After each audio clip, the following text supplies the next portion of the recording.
A esta hora le doy la bienvenida a Vicente Albornoz, analista económico, ya nos acompaña en el estudio en Quito. Buenos días, Vicente, gracias por estar con nosotros. Buenos días, Liz, qué gusto.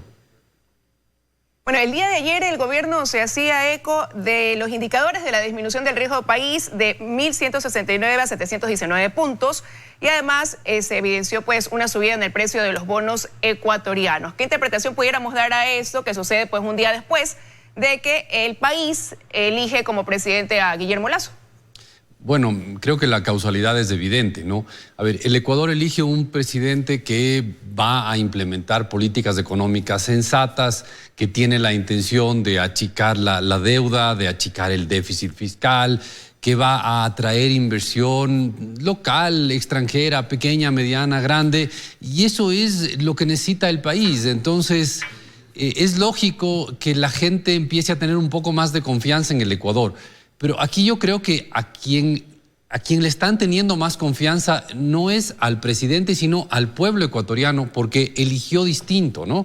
Entonces, es el pueblo ecuatoriano el que eligió distinto y, por lo tanto, le convierte al Ecuador en un país de menor riesgo. Eso es lo interesante.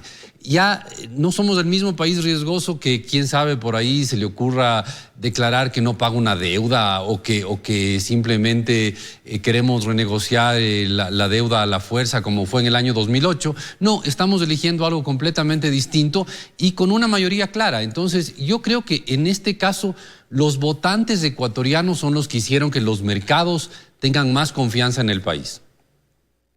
Ahora, pero ¿a qué apostarían quizás esos mercados? Porque con el simple anuncio pasa esto, ¿no? Pero deben haber analizado, evidentemente, como ya lo mencionabas, el plan de gobierno, un plan de gobierno en el que Guillermo Lasso habla de defender la dolarización, de darle o fortalecer al sector privado también para que esto a su vez se traduzca en inversión y así generar empleos.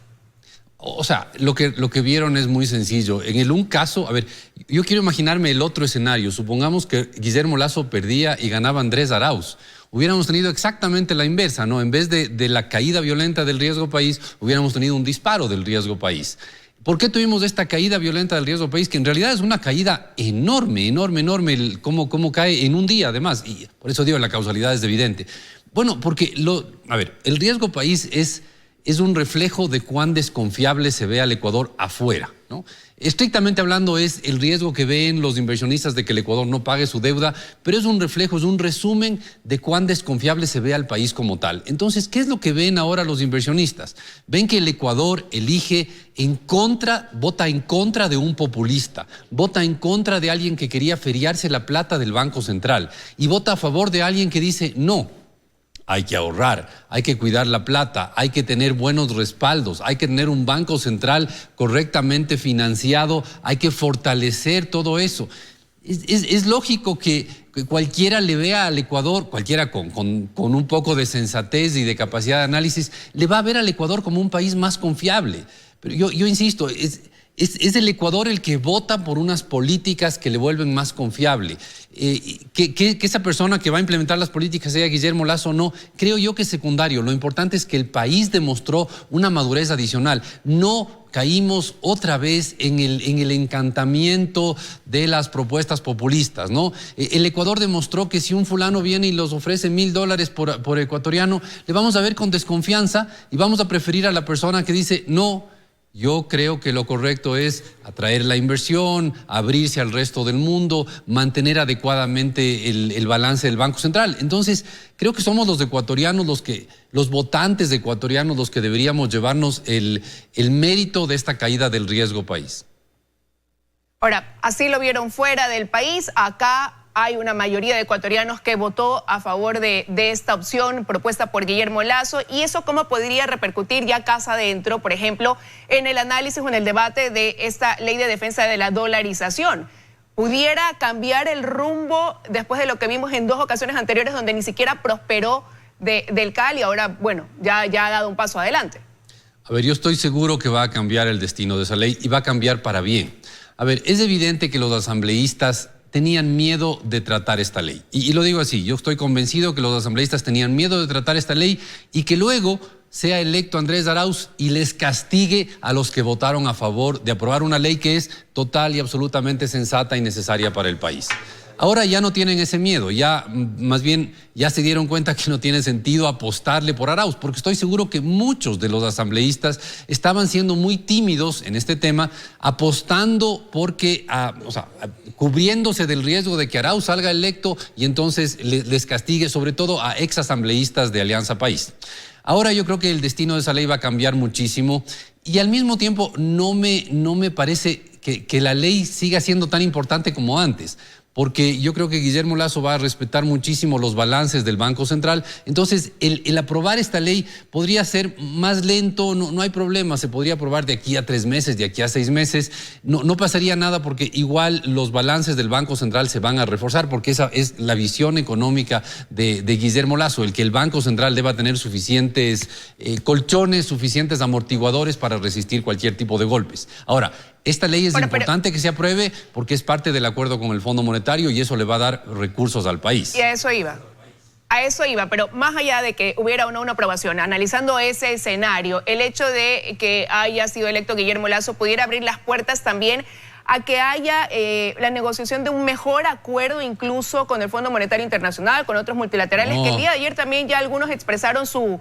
respaldo, ¿no?, a Guillermo Lasso y su felicitación al haber quedado como presidente electo. Yo la verdad, si fuera yo el Fondo Monetario, no quisiera negociar con Guillermo Lasso. Porque Guillermo Lasso debe ser un terrible negociador, o sea, en el buen sentido de la palabra, ¿no? ¿Qué es lo que puede lograr una persona con experiencia en esas cosas? Puede lograr más plazos, menos tasas de interés, más montos, un cronograma distinto de desembolsos, probablemente más desembolsos en menos tiempo. Es decir, el Fondo Monetario ahorita se va a enfrentar a una persona muy fogueada en negociaciones financieras que va a llevarle al fondo a lo máximo que nos pueda dar. Yo estoy seguro que Guillermo Lasso va a querer renegociar con el Fondo Monetario y eso el Fondo Monetario también lo sabe. Es decir, esto es algo obvio, que al cambiar de gobierno un país quiera renegociar un tratado, un convenio que tiene con una institución financiera multilateral. Lo que estoy seguro es que ahora el fondo se va a encontrar con negociadores todavía más duros de los que encontró en la anterior negociación y eso al país le conviene, ¿no? O sea, recibiremos o más recursos, o más plazos, o un diferente cronograma, o todas las cosas juntas en un nuevo convenio con el Fondo Monetario. Ahora, ayer en un diálogo con la prensa internacional, Guillermo Lasso decía que no subiera impuestos, que no aumentara el IVA, más bien hablaba de una eliminación o reducción del impuesto a la salida de divisas. Pero hay quienes piensan que la situación está tan complicada en el país en materia económica que se va a requerir de algún tipo de adopción de medidas contrarias a lo que él dice que no hará. ¿Cuál es su lectura de eso, Vicente? A ver, el Ecuador el problema que tiene el gobierno ecuatoriano es un déficit, porque los gastos están muy por encima de los ingresos. Ese es el problema. Y se lo he hablado miles de veces, pero la solución al problema, hay 3 posibles soluciones al problema. Usted puede bajar los gastos, subir los ingresos o hacer una combinación de las dos cosas.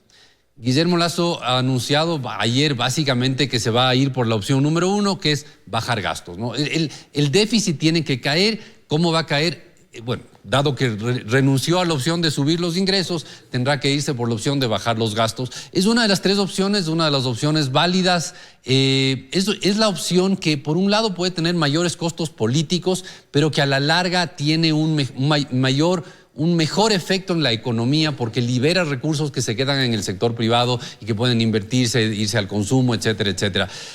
Es un camino complejo, pero es un camino que puede tener buenos resultados. Y ahí rápidamente quisiera también conocer su opinión sobre lo que él decía, ¿no? Aumentar la producción petrolera, por ejemplo, decía él, para poder financiar aquellos proyectos sociales. ¿Qué tan viable es en el corto plazo lograr algo así? En el corto plazo es complejo, en el mediano plazo es viable. El Ecuador, la producción de petróleo ecuatoriana está básicamente en el mismo nivel desde el año 2005. Desde fines del 2005 no ha habido un importante aumento de la producción, más bien ha habido caídas, subidas, pero estamos a niveles del año 2005. Subir la producción petrolera es viable, es posible, no va a ser en los próximos 3 meses, evidentemente, pero ahí hay recursos que podrían llegar para el gobierno. Es una opción, sí creo que puede funcionar, no instantánea, eso sí. El tema va a ser, y yo creo que aquí sí hay que hacer un pequeño comentario. El tema es, Guillermo Lasso viene con una visión muy de apertura de la economía. Esto significa que nos vamos a conectar más con el resto del mundo, ya sea por el petróleo o por otras áreas. Nos vamos a conectar más con el resto del mundo. en un mundo cuya economía está despegando otra vez. O sea, creo que Guillermo Lasso es la persona adecuada para este momento en el sentido de que nos va a conectar con un mundo en el cual los norteamericanos, los chinos, menos los europeos, pero todas las grandes economías del planeta están despegando nuevamente. Entonces, el abrir la economía, este momento, es una buena manera de subirnos en el camión, en el tren del crecimiento mundial. Lo peor que podríamos hacer ahorita es cerrar la economía. Hay que abrirnos y conectarnos con el resto del mundo, porque el mundo, a diferencia de nosotros que estamos en tremenda recesión, está empezando a despegar y hay que aprovechar, hay que subirnos en el tren del crecimiento mundial. Muchísimas gracias, Vicente Albornoz, esta mañana con nosotros haciendo el análisis de la proyección que se ve en el campo económico para el país una vez que el domingo elegimos presidente. Gracias, Vicente. Un gusto.